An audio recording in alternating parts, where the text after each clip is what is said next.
Меня часто спрашивают, какие растения можно высадить на участке, чтобы они украсили своим ранним цветением сад и особого ухода не требовали. По разным причинам многие люди не могут уделять достаточно времени своему саду. Вместе с тем, приезжая на участок, все-таки хочется наслаждаться его декоративным видом, а иногда и плодами этой красоты. О таких полезных и красивых культурах я и хочу сегодня рассказать. Очень советую высадить на своем участке неприхотливую японскую айву или хиномелис.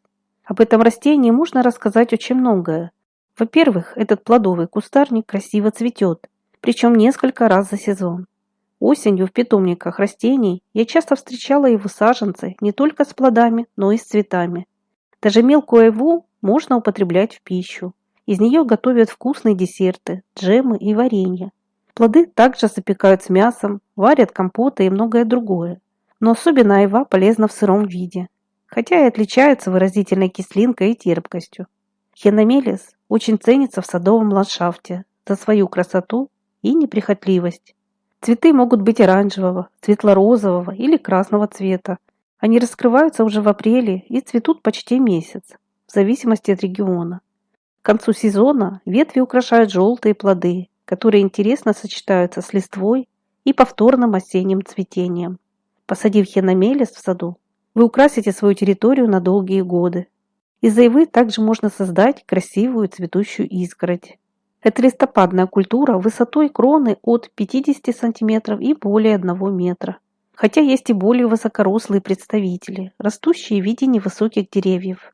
Размеры зависят не только от сорта и климатических условий, но и от формировки кроны. Также важную роль имеет месторасположение саженца на участке.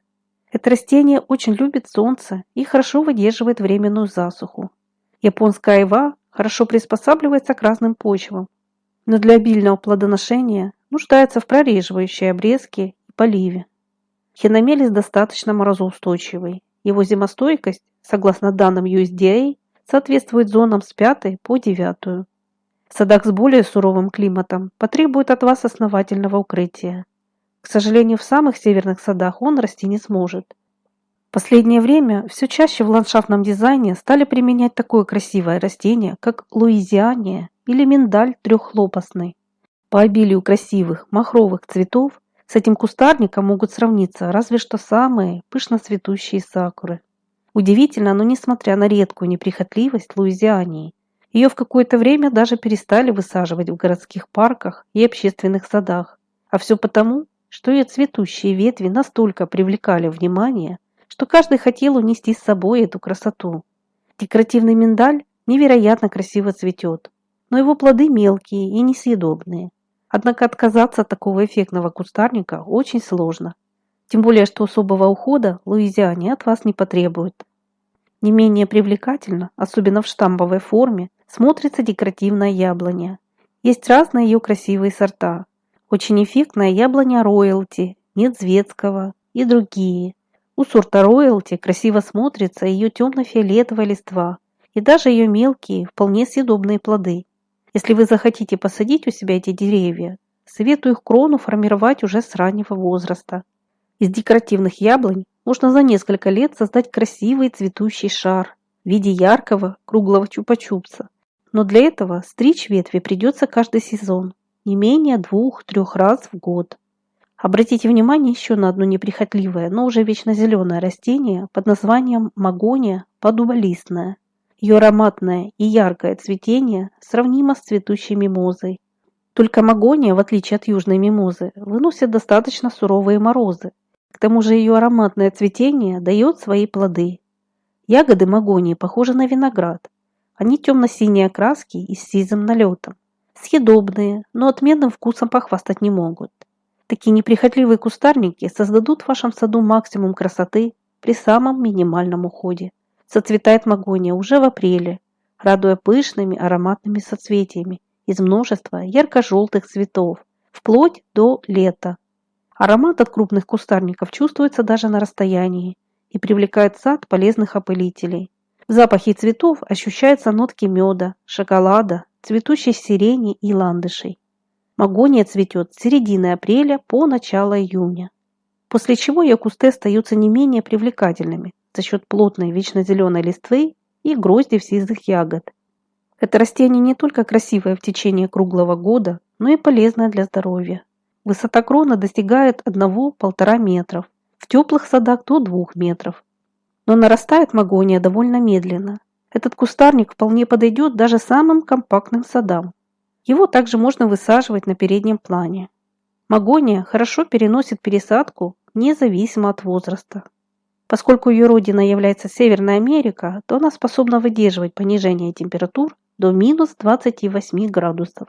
Однако кусты желательно притенять от палящих лучей весеннего солнца, особенно когда почва еще не оттаяла и корни не заработали на полную мощь.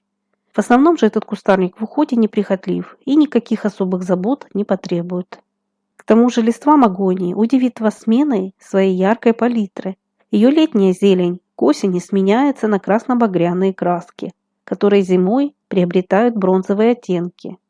Множеством своих ярко-желтых цветов уже с самой ранней весны порадует такой кустарник, как форзиция. Это очень неприхотливое и красивое растение. На моем канале этому растению посвящено отдельное видео, поэтому я не стану сейчас на нем останавливаться.